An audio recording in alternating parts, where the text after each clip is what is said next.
Hello and welcome to a new episode of the CTO Show with Mehmet. My name is Mehmet, and as you know, in each episode, I discuss different topics from emerging tech, AI, digital transformation, cybersecurity, and also, I discuss startups and entrepreneurship.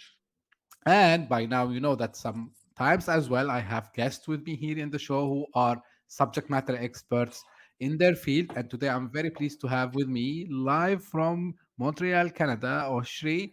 Oshri, thank you for being with me today. You are a fractional CTO, as I know. So this is something very interesting. So let's start the discussion by knowing more about you, what you are up to, and what is the idea of the fractional CTO. Oof, what I'm up to. I'm up to too many things. That's the problem. Um, I'm up to too many things. So the idea of the fractional CTO is that most companies do not need a full-time CTO for the first four generations of their business, right? And a generation in the startup world could be every year. In more traditional businesses, could be every 5 years. A generation could be skipping, and so on and so forth, and moving forward. I didn't create this. I stumbled upon this role while speaking to European friends, right? Where fractional CTO and the fractional movement is very, very, very popular on that side of the world, right? Yeah. And and I also realized the need for it because a lot of companies who are hiring CTOs don't actually need a CTO per se. Sometimes they need a lead developer or a tech lead. Sometimes they need an architect. Sometimes they need an engineering manager, a VP of engineering. And then sometimes, very rarely, but sometimes they actually need a CTO, right? Yeah. Um, and I realized that as being CTO multiple times, as being VP of engineering, and so on and so forth. And I'm like, this doesn't make a lot of sense. And once I entered into this industry a year and a half ago, close to 2 years ago, it made that much more sense. I have worked with so many companies that have given so much equity to heads of engineering, to tech leads, to CTOs. This is a podcast. Nobody's seeing the air quotes. There's a lot of air quotes happening right now, right? Yeah. Um, Yeah. to only have them leave after a year or two and leave them in such a bad state, sometimes in a good state, but mostly in a bad state, and have taken a piece of their company for having done what? Written some code, which doesn't make any sense since they're already receiving salary. So so that's the fractional CTO concept. It's an executive with you every single day of the week, 1 to 2 hours a week, right? Handling any matter of technology. So from vendor selection to open source selection, really important, right? Technology selection, the actual software development process, architecture, database modeling, whatever the company needs, the fractional CTO is this chameleon that kind of comes in and fulfills all of those roles. That's the fractional CTO. No, it's very straightforward. And as we were chatting before we start the recording, I saw the same trend as well, and I agree 100% with you because but what pushed me is a little bit different because I've seen people who start to build things that actually no one needs sometimes, or they build features, let's say, who no one needs. And then they have this, what they call it, the technical debt, right? And it's all because, I believe, the CTO is focused too much on the technical side rather than being also on the business side. And I wanted to fill this gap. And for me, it's like not only startups, it's also for any small company, which they can be in any vertical actually, who needs someone. So the CTO, as you know, he can be kind of a CIO, sorry, he can be a CISO sometimes because they don't have someone for Uh-huh. security. And this is exactly the same thing. And what you said, Oshri, resonated 100%. Now, little bit like something I was doing the research, and I stumbled upon also as well. So you said like usually a startup doesn't need a CTO for the first 4 years, right? Mhm. why you believe that it maybe So, minimum 4 years? so at the end of the 4 years, I'm gonna work backwards. Normally, I work from year Sure. one to year four. I'm gonna work backwards. Year four, you need your CTO to be a visionary, right? They need to think about how technology will evolve the business. Okay, they need to be a business person. They need to have entrepreneurial skill, entrepreneurial heart, because they're a business partner. They work with the CEO, they work with the COO directly. What is the business problem? Let me solve that. Because they've got all the tech leads, they've got their VP of engineering. That person operates at a much, much higher level. So you've got that. Then, before that, at year three, you need the leader who's going to manage multiple managers, right? Tell them this is the area we're going. The CTO at that point is not really dealing in code anymore, but he might be dealing in architectural direction a little bit here and there, right? Setting a grand direction and letting the managers do what they do best, which is run their teams, and then let the developers do what they do best is find the solutions to the problems. Before that, on year two, you need a manager. You have one team, you have a couple of developers. You need this person to manage. You need someone to manage. You're not going to have an engineering manager and a CTO. It doesn't make sense, right? It's Right. too high of it. It's too deep of a hierarchy. Okay. And year one, you need a tech lead. You need the person who can code and code a lot and code for a long time, right? For the first year, you might only have a few developers at that point, right? So to actually hire a quote unquote, again, the air quote for the podcast listeners in their car, right? To hire a quote unquote CTO for all of those roles is an issue, because what are the chances that the same person will actually be able to fulfill every one of those roles? A developer is a creative role. You're a technical genius. Let's say everyone wants the technical genius, the tech lead, right? Yep. So the developer, excellent at coding, and then architecture and so on, build the whole system, CI/CD, everything, all the good stuff, right? But then you're asking this person to manage a team. Maybe this person has never hired a person in his or her life, right? Yep. You're asking them now to manage a team. That's a completely different change from deeply creative to now people skills. Some people have them. We see them all the time, but we also see that 99% of the time, these people don't have the skill required. And I coach a lot of tech leads that are moving over, transitioning to that, and they realize that's not what they want to do. What they want to do is just code or build or whatever it is. Mm-hmm. And so you can't have the CTO title. You have to downgrade yourself. You can still have the same authority, but you have to downgrade yourself. And then ask this person, now you're going from manager, you just transitioned from creative, you into manager, you've hired a whole bunch of people. Now you got a whole bunch of funding in year two, maybe year three. Now you need to hire a whole bunch of teams. And now you're transitioning again now to a leadership role where management, you are deep in the issues and your scrum meetings or whatever it is, or whatever management methodology you believe in and works for your business. It is irrelevant, right? But now you have to go into leadership and guide these managers into running their teams properly. Whole different ballgame. And then visionary. The transition is so intense, you don't have time to actually adjust properly. And so a lot of CTOs leave the first year, after the first year or after the second year, they leave because that's not what they want to do, right? But they also Yeah. leave with a piece of your company because you gave them a nice equity position, because you wanted them, because you believe that that's the only way to get really, really good people. That's I see that as a risk to the business, and I've seen that enough times. Recently, I had a client that their head of engineering left, had 5% of the company because he requested a raise, and they gave him 5% of the company. Wow. 3 or 4 days after he vested, he left. He quit. That's it. He quit, and he did a really bad job, like just horrendous. I looked at this and I'm like, well, how could you even build something like unmaintainable. Yeah. Right. And this is a story.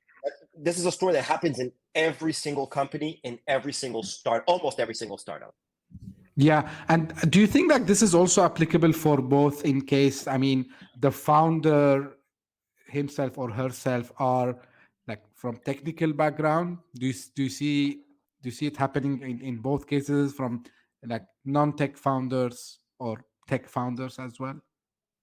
Yes, because even the founders that have a technical background will still believe the same hype. I like to call it they live in startup land, right? This land in the sky where you do things that don't make any bloody sense in terms of business fundamentals. They just don't make any sense whatsoever, right?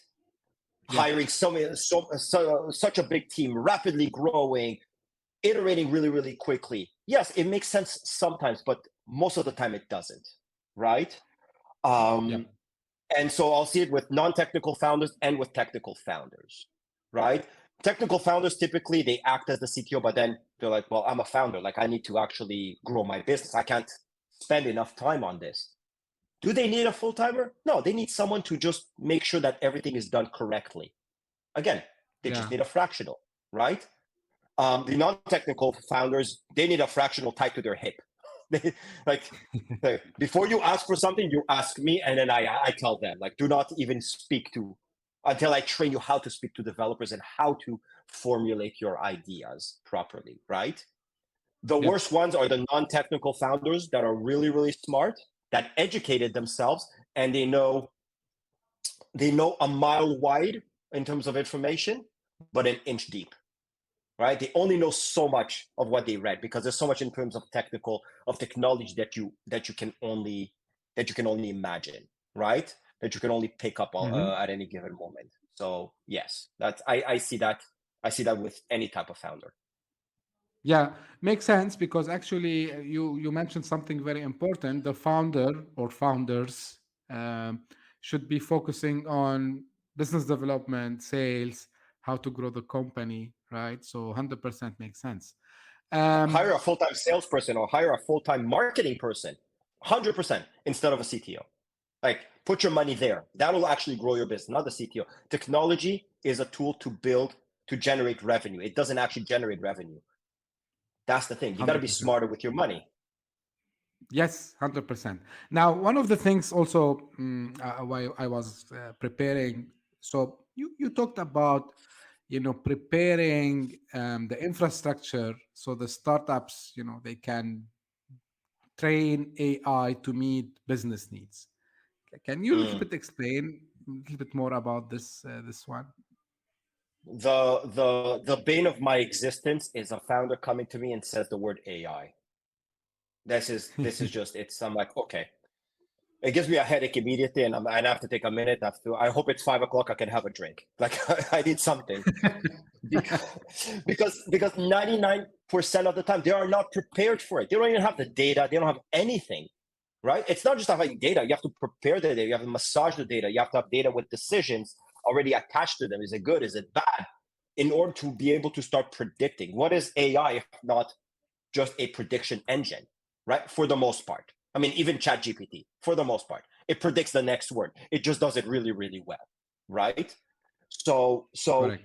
you need to prepare the infrastructure. You need your databases properly structured. Very, very important.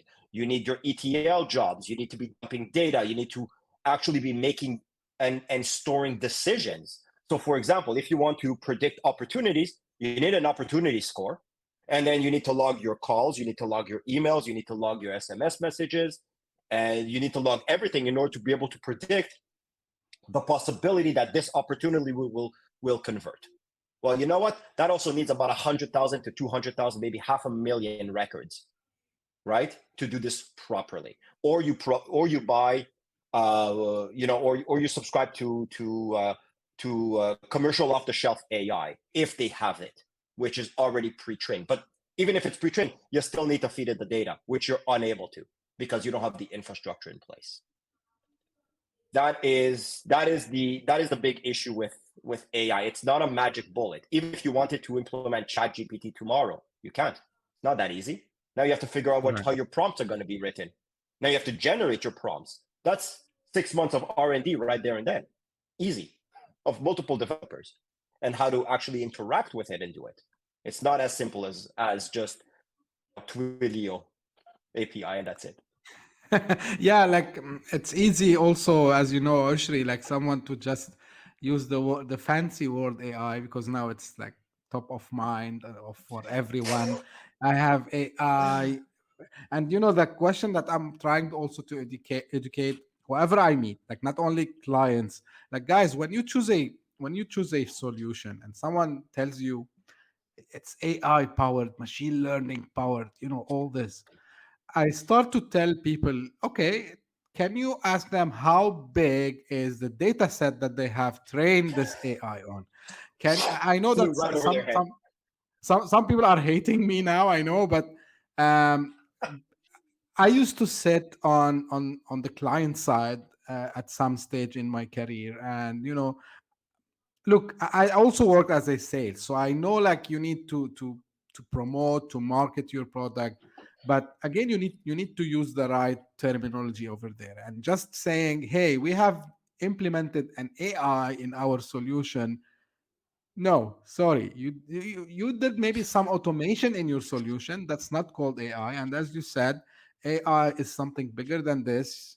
And I like the way you explained about how you need to get the data, massage the data, present the data, and make sure that this data is clean and this data is not biased, and so on and so forth. We can do an episode about AI actually, but yeah, 100% agree with you on this. Now, another, and this is why I was so interested, Oshri, to have you on the show, because you have like some breakthrough, I would say, sayings out there, which I agree with majority of them. So you said, uh, or you described, let's say, the technical recruitment as broken and relic of the Oh my pre-internet gosh. era. What do you mean by that? I know what do you mean, but I mean, I need the audience to know, and how we can fix that. Technical recruiting is an absolute mess. It is an absolute mess. 99% of technical recruiters are looking at resumes for keywords, like SEO, right? They're basically glorified search engines looking at a resume. Yeah. And technology in the last 2 years, technology has changed dramatically. And while we're talking now, 3 JavaScript frameworks came out, and new database technology, and I think Mojo, a new language just came out for machine learning development, right? That's like Python. There's a lot of technology that is evolving way too quickly for your standard recruiter to be able to understand what it means.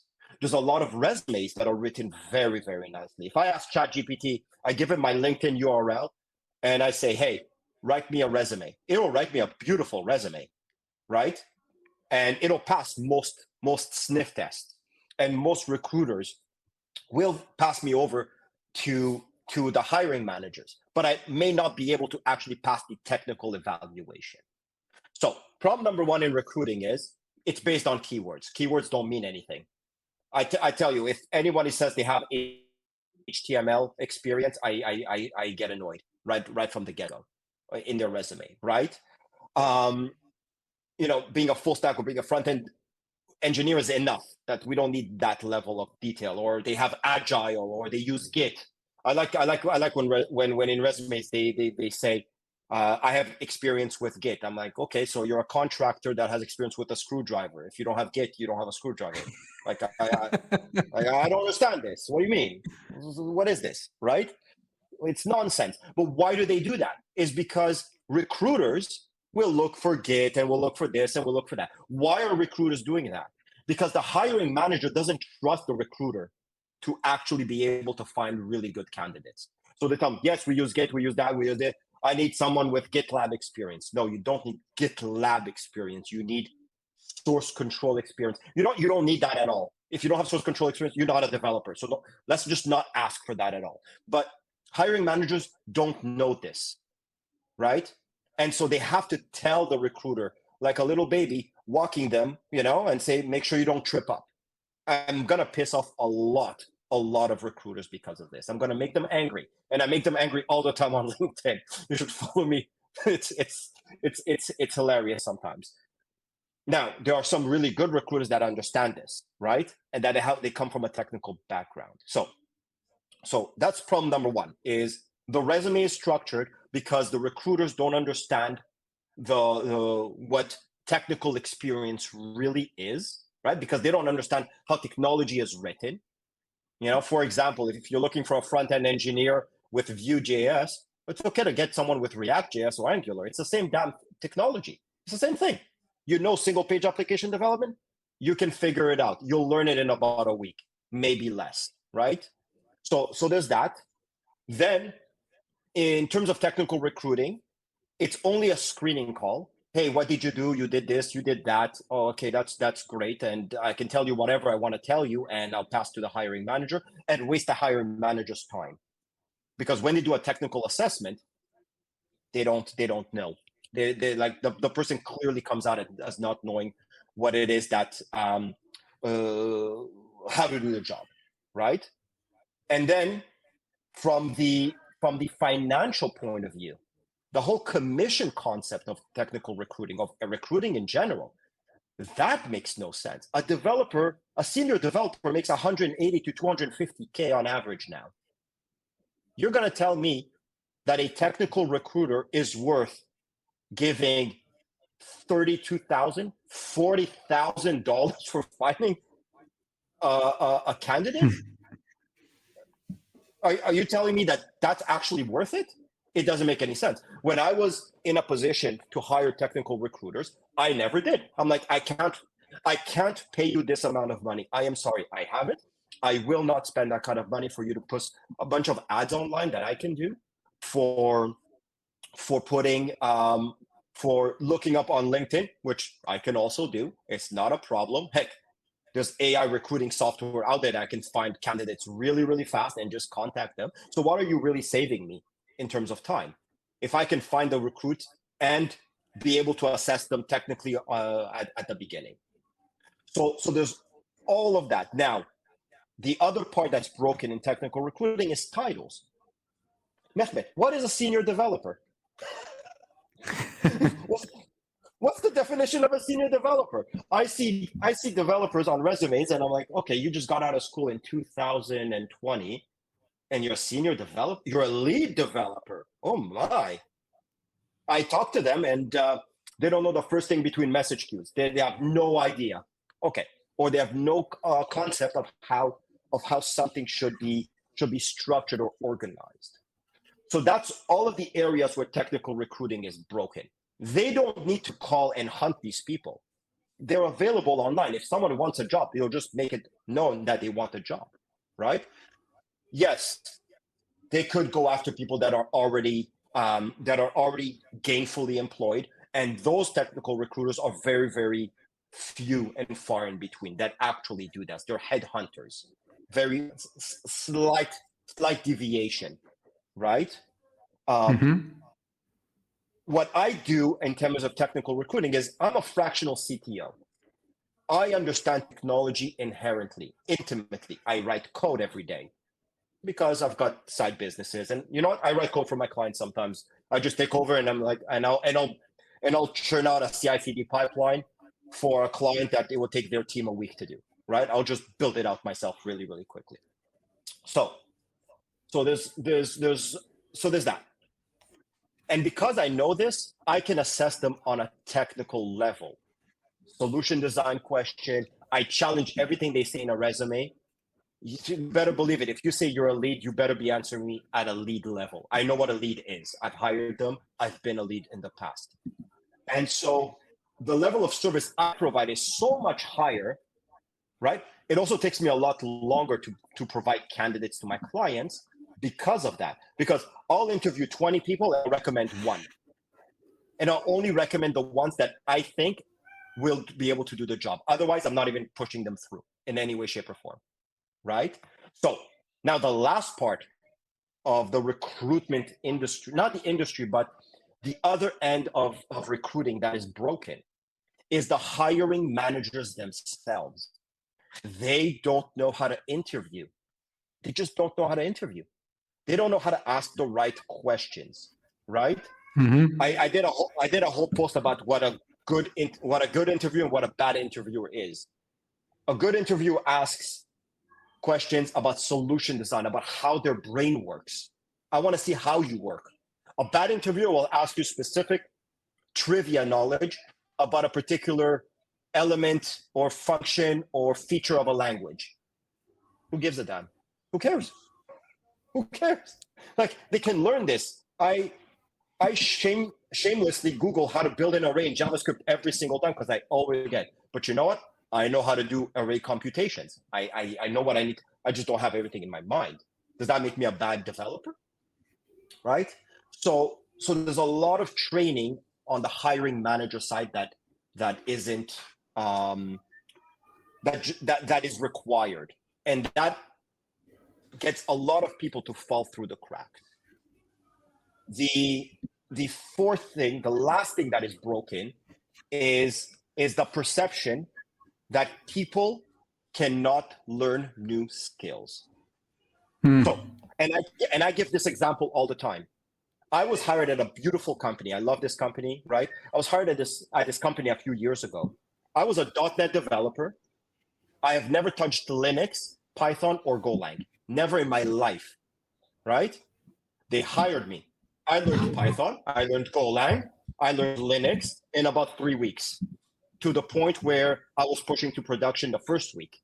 Because you know what? Once you know what you're doing, you know what you're doing. It's just syntax afterwards. You figure out this is what this language is good for. Let me do it. This is the structure. Yeah. How long do you think it takes to learn Python or Golang? You read a couple of YouTube videos, you're good. Now, yeah, there's the idiomatic aspect and so on and so forth. With the proper support, you can hire anyone. So that's the last part, and that's why a lot of people are having a hard time finding jobs, and a lot of companies say there's not enough tech talent out there because they assume that the tech talent isn't able to actually learn. So they're looking for a specific person, which is similar to saying, I need a contractor who knows how to use the Black & Decker hammer, but I know how to use the other hammer. Not good enough. Sorry, buddy.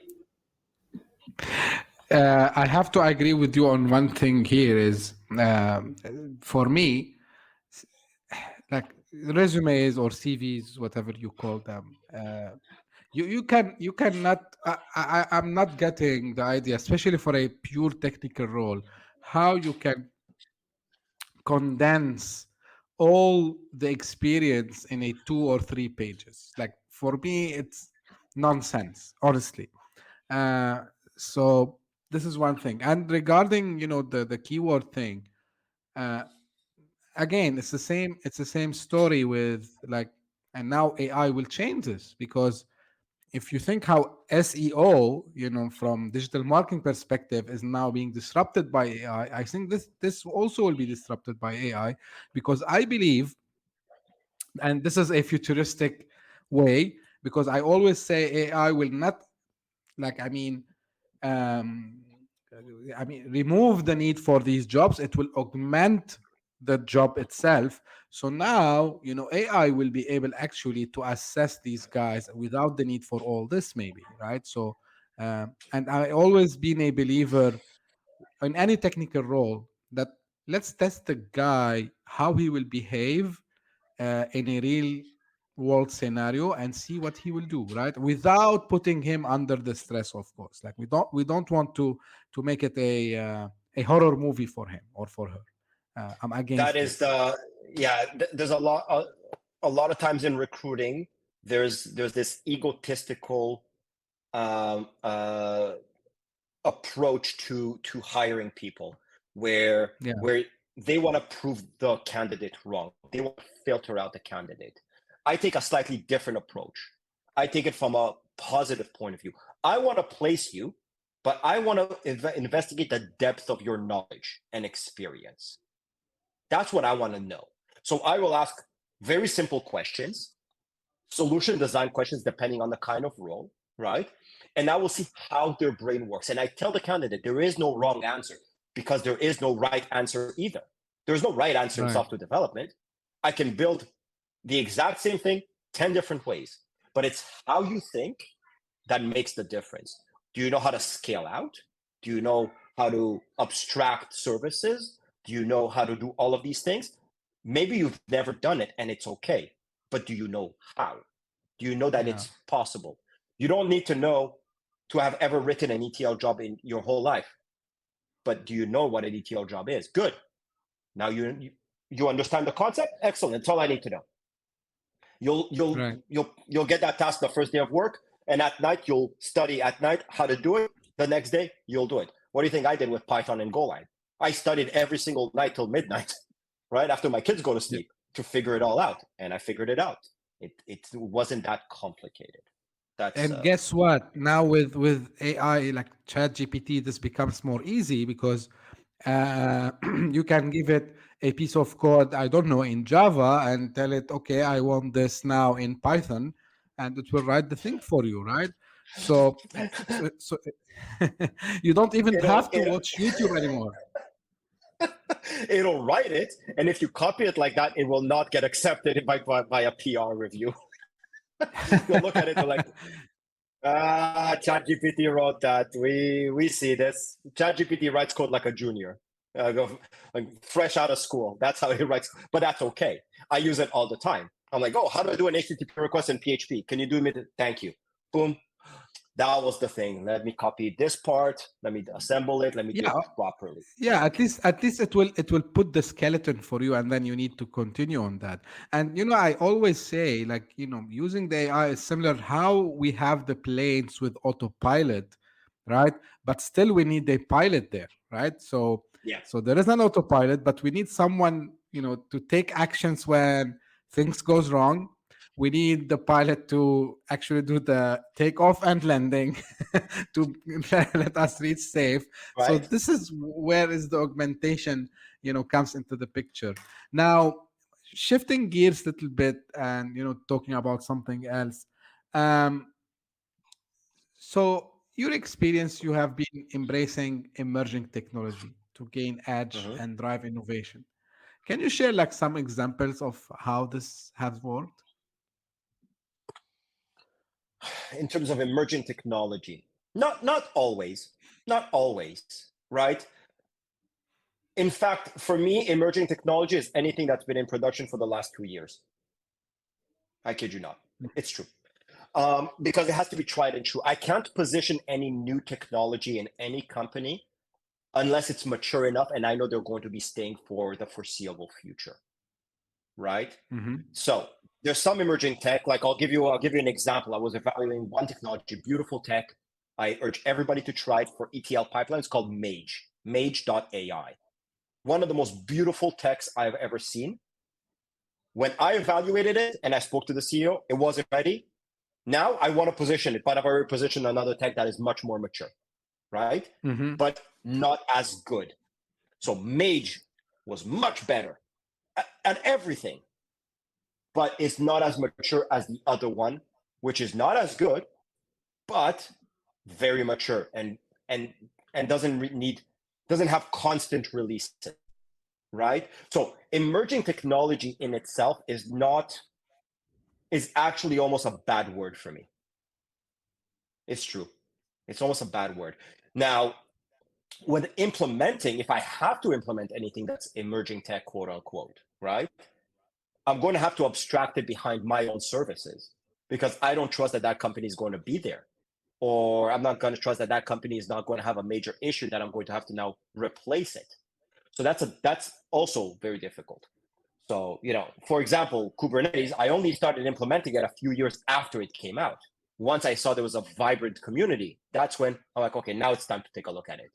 Until then, I'm not taking a look at this, right?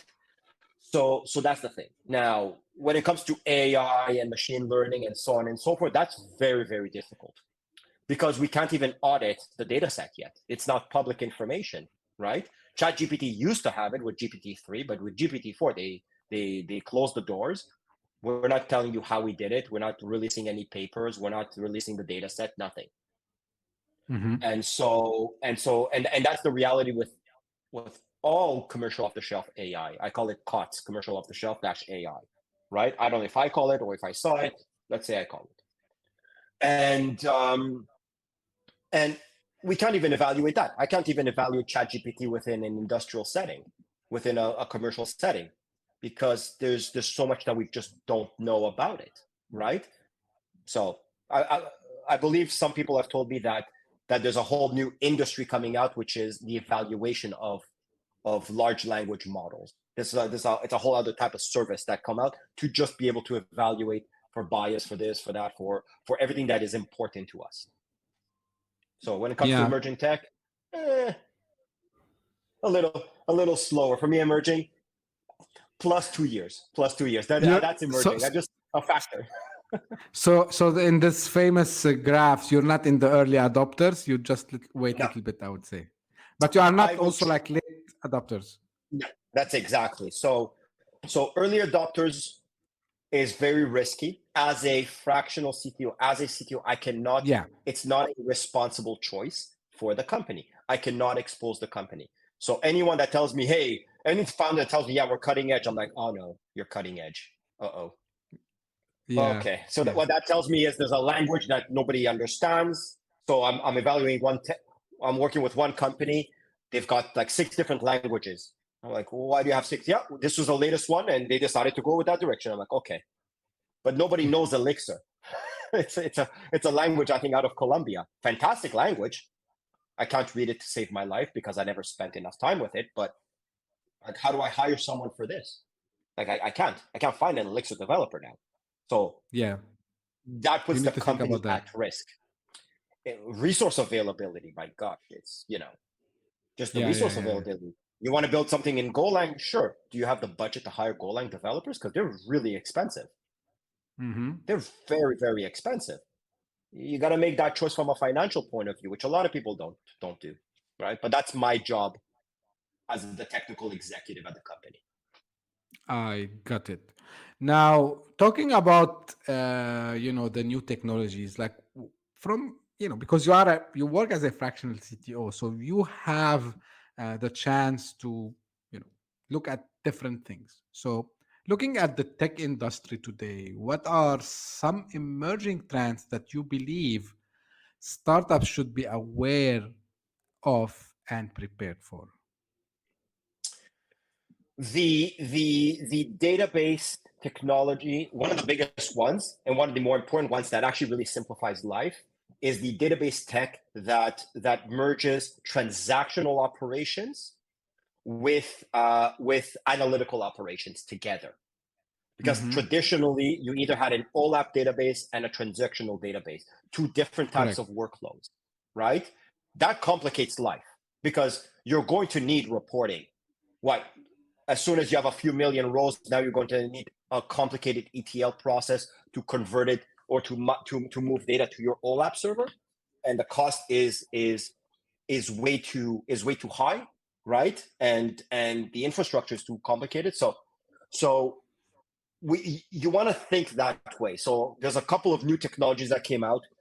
When it comes to databases, I only trust anything that's been built on top of open source. So anything that's been built on top of Postgres that is compatible with more traditional databases, because it's easier to find people, it's easier to train them, right? There's a lot of really powerful databases out there, database servers out there, and technologies, unbelievably powerful. However, they require a very specific skill set.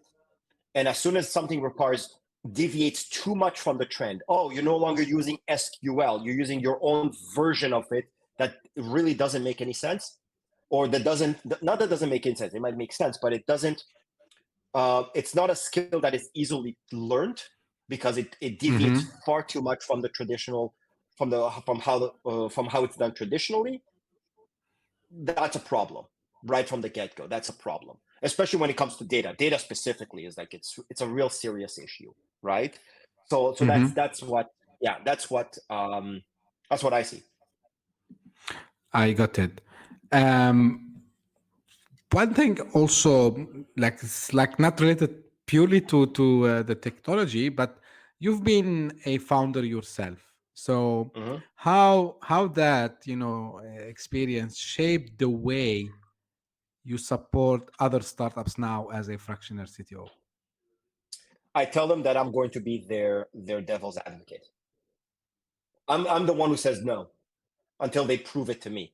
And founders actually kind of like that because I'm not there to say yes. If you want yes, hire another a technology. Hire Deloitte. They'll tell you yes, right? Hire these companies. Oh, it's true. Yeah, hire an employee. An employee will tell you yes. An employee is afraid of their job. I tell my clients, I'm not afraid of being fired. I'm not. So I'm going to tell you no straight out of the gate if you tell me anything that doesn't make any sense, and you have to prove it to me because my job is to protect your budget. Because as a ex-founder, and I have a startup right now, and I'm going to buy another one shortly, right? Um, as an ex-founder and someone who made technical decision with his own money, I know what the true cost is. It's really, really easy to say, let's add another service on AWS. Let's just add one. Let's just go. It's someone else's money. It's in the budget. It's in the budget. Let's just do it, right? But it's really easy to spend other people's money. Mehmet, have you ever spent other people's money? It's a lot of fun, right? Because you can make whatever decision you want with no risk, almost no risk. Oh, I made a mistake. Oops, $15,000 of AWS bill because my serverless was calling another serverless and it did an infinite loop, right? Oopsie.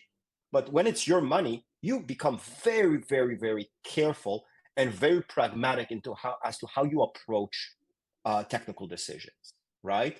And and I learned that aspect. Now, the other aspect is of being an entrepreneur, being a current entrepreneur is the technology kind of doesn't really matter. The language doesn't really matter. It doesn't. People can fight all day long, PHP, Python, Golang, it doesn't matter.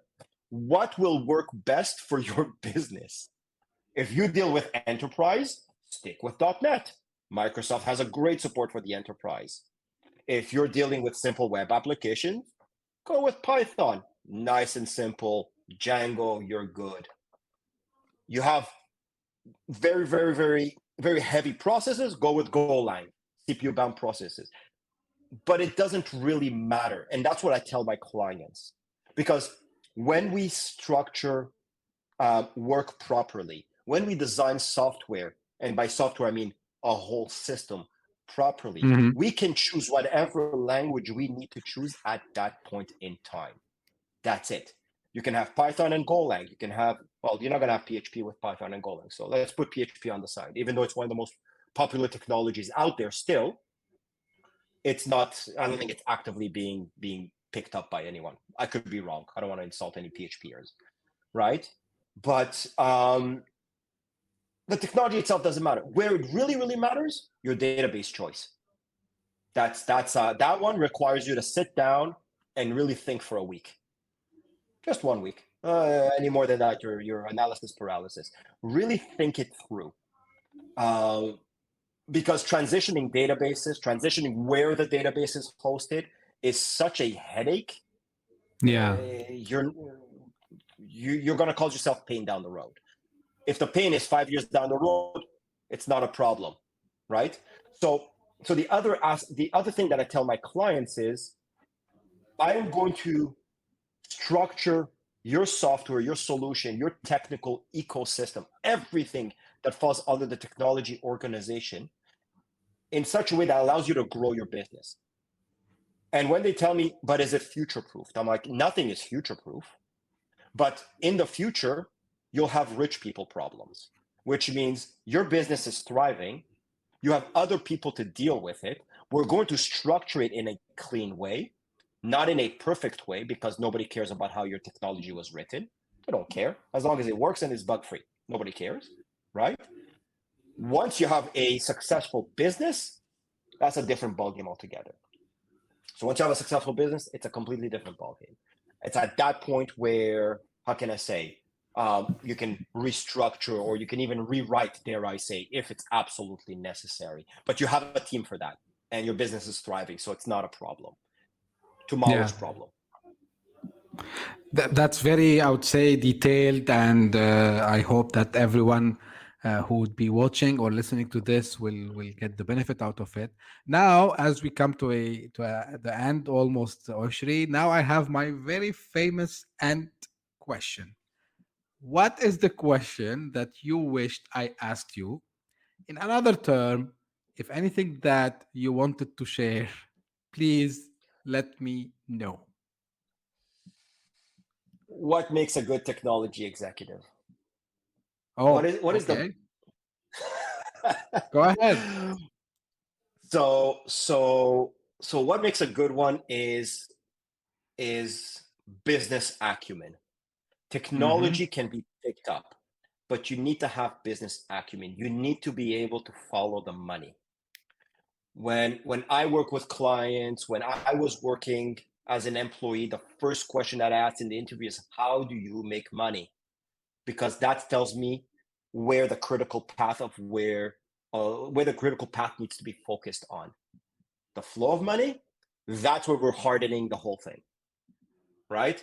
The further away from the money it is, the less concern it is, the less we have to focus on it, because you can't focus on everything, right? I've seen enough CTOs and tech leads completely burn out because there's too much in their mind. They do too much work.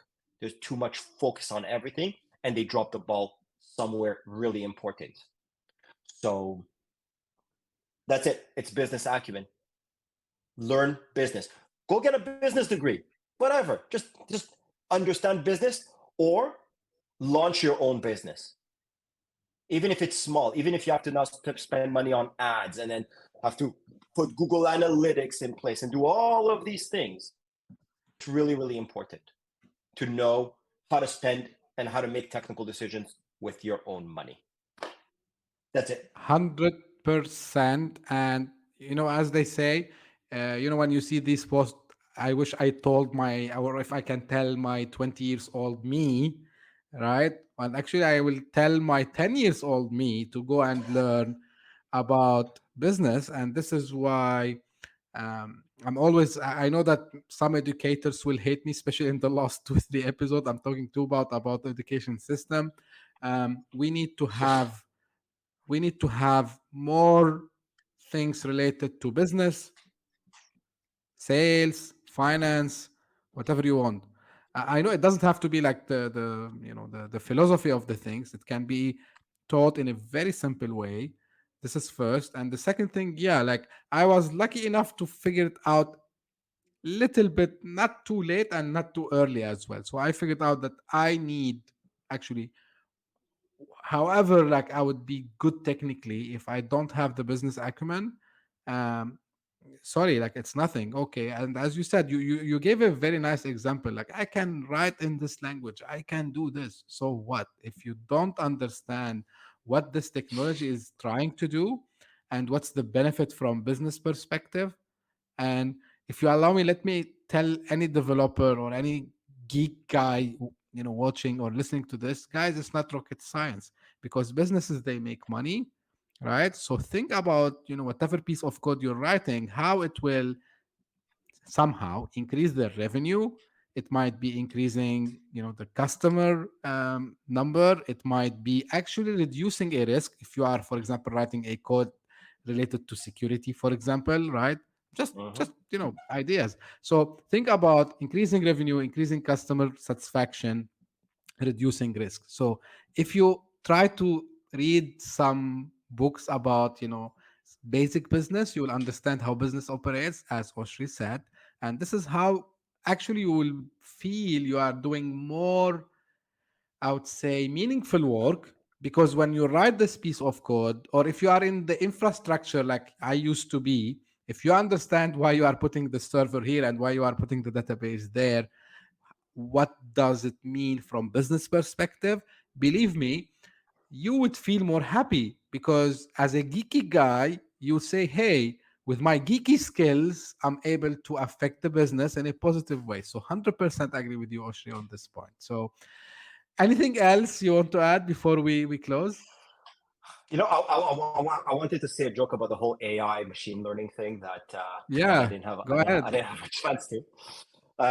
One of my friends told me this, and I think it's so true. Machine learning is written in Python. Do you know what AI is written in?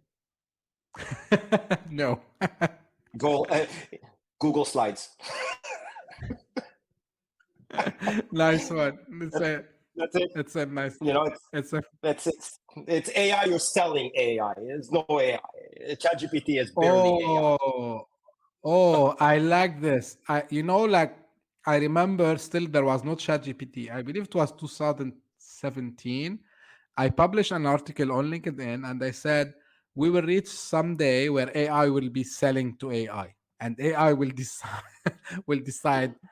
So somebody contacted me about this. I was looking for salespeople, like for a fractional salesperson for my business to grow my fractional CTO practice. And someone contacted me and said, "Oh, would you like to have an AI do it for you?" And I'm like, "What?" At some point, we're going to have people answer our messages, AI talking to AI, because if I deploy this on the internet and AI is messaging and emailing and making phone calls and talking, right? Eventually, they're going to have the AI gatekeeper, and then they're just talking to each other, Yeah, right? this is what will happen because look, for That's what example, will happen. take a very simple example. Sorry, I'm like a little bit taking more time. If I tell the AI I need a solution that I need an application for note taking and should have one, two, three features. And then someone will come, maybe an AI, and say, "Hey, I have this feature, this feature, this feature. Okay, can you show that to me?" And the AI will do the tick boxes, and then it will tell me, "Hey, out of 10 applications, I shortlisted these two. Have a look to them." And then you decide, put the credit card and buy them. This is what would happen, I believe, in the future. So anyway, well, Oshri, thank you very much. I really enjoyed, I like the energy. I like, and by the way, I gonna put the link for your website and for your LinkedIn profile. Thank you. If anyone is interested to have a fractional CTO, you can contact Oshri. So he's the guy to go to for anything related to CTO tasks. And again, thank you for being here on the show. And at the end, as usual, if you are watching this on YouTube, please subscribe to the channel. If you are listening on your favorite podcasting platform, again, please subscribe to the pod. Tell your friends, tell your colleagues, tell your family. Really, we have rich content. We have really amazing guests with us that are adding a lot of value. So please uh, subscribe and help us to spread the knowledge. And as I say always, if you have any feedback or comment on this episode or the show in general, you can reach out to me either by email. You find me on LinkedIn and Twitter where I'm active mostly. And if you want to be a guest, same as Oshri was a guest today, again, reach out to me and I will be more than happy to discuss this. Thank you very much for tuning in, and until we meet in the next episode. Thank you.